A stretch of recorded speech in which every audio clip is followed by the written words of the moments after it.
Class میں ایک نئے معاون داخل ہوتے ہیں۔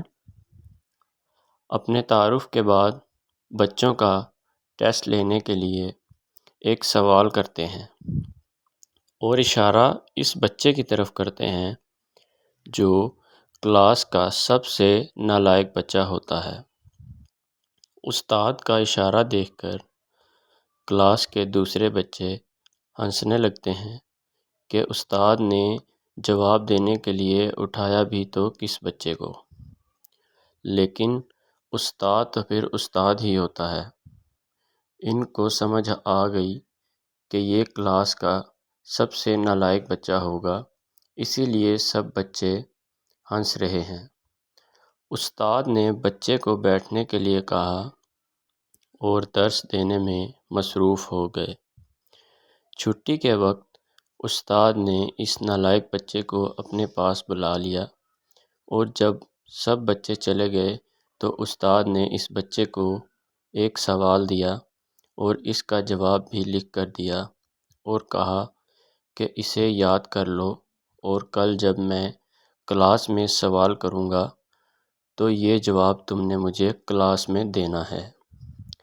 بچے نے وہ سوال اور جواب یاد کر لیا۔ دوسرے دن جب استاد کلاس میں آئے تو انہوں نے وہی سوال جو اس نالائق بچے کو دیا تھا ساری کلاس سے پوچھا۔ سوال تھوڑا مشکل تھا تو سب بچے خاموش ہو گئے، لیکن وہی نالائق بچہ جس کو استاد نے سوال یاد کرنے کا کہا تھا، اس نے اپنا ہاتھ بلند کیا کہ میں اس کا جواب دیتا ہوں۔ سب بچے جو کل ہنس رہے تھے حیرانگی سے اس کی طرف دیکھنے لگے۔ استاد نے اس بچے کو کہا، ہاں جواب دو۔ بچے نے فر اس سوال کا جواب سنا دیا۔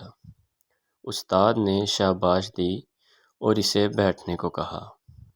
اب اس نالائق بچے میں خوشی کے ساتھ ساتھ خود اعتمادی پیدا ہونا شروع ہو چکی تھی۔ استاد روزانہ اس بچے کے ساتھ یہی عمل دہراتے رہے اور پھر آخر وہ دن بھی آیا جب وہ نالائق بچہ اپنی کلاس کا سب سے لائق اور پر اعتماد بچہ بن چکا تھا۔